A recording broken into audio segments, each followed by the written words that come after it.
kababing! For today's video mga kababing, magluluto tag tapioca mga kababing.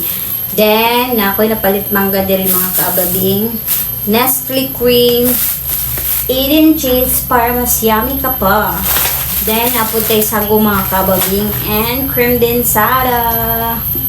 So, mamalit pa kong iba mga kababing para mas creamy and mas juicy pa siya mga kababing. Is only 60 pesos per kilo mga kababing. So, isa na ni siya ka kilo mga kababing. So, nalangwin siya yung mga inganin mga kababing. Oh.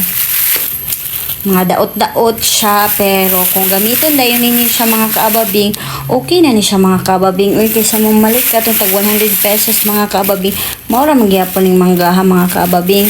Tanaw na to unya mga kababing, di ba? Daghan pag mati-tian ni mga kababing, oh.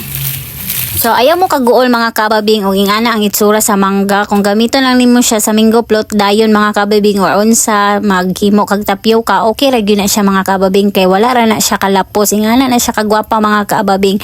Daghan jud kag magamit unya 60 pesos ra pud ni pagkapalita o di ba? Gwapa kaayo mga kababing. So nagtak-ang na din ko diha mga kababing pag human ako slice. Dire la ko sa gawas nagtak-ang mga kababing kay sayang kay akong gasol mga kababing. Dugay ra ba jud kay ni siya lat-an mga kababing. While nagluto taning sago mga kababing, nasa tegibuhat nga lahi mga kababing, double time ba? So gool na kay kuani pagkalutuan mga kababing kay abi na kog kanang daot ang sago mga kababing kay ang uban nalata pero naman akong extra mga kababing. Sige lang daw pasagdan lang daw mga kababing nya happy kay ko kay naluto ra gyud siya mga kababing. Sige sa dito.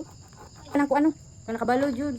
So, nagbutang na ko give up dira mga kababing unya gibutang na day nako ang sago mga kababing kay aron dili siya magdikit-dikit mga kababing. So, pasagdan lang sa nako na dira mga kababing kay magluto pa man pug kog panihapon. So, fast forward na human na kog luto sa among panihapon. So, gibutang na namo among mga ricados mga kababing.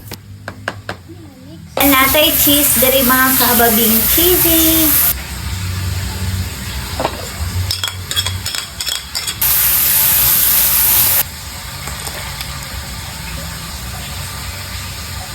Tama na over. Tama na.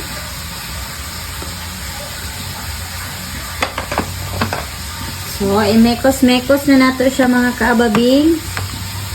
So, niya na lang ako nito. So, wala na ako gibutang ang all-purpose cream mga kababing. Kay daghan na kaya siya ingredients. Sayang pug kaayo mabuhat pa nato tong mango float hoy. So, ano nagluto ko aning tapioca mga kababing kay gisugo ko sa akong junaken sky festa sa ilahang room, classroom mga kababing. So, for dago ang nanay magbuhat ra gyud dayon mga kababing kay wala na siya nag-amot sa tapioca ra daw iya mga kababing.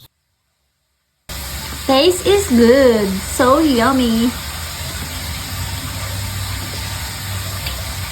Pinagulo ni na. So, salamat kayo sa pagsuporta. Thank you for watching. Bye.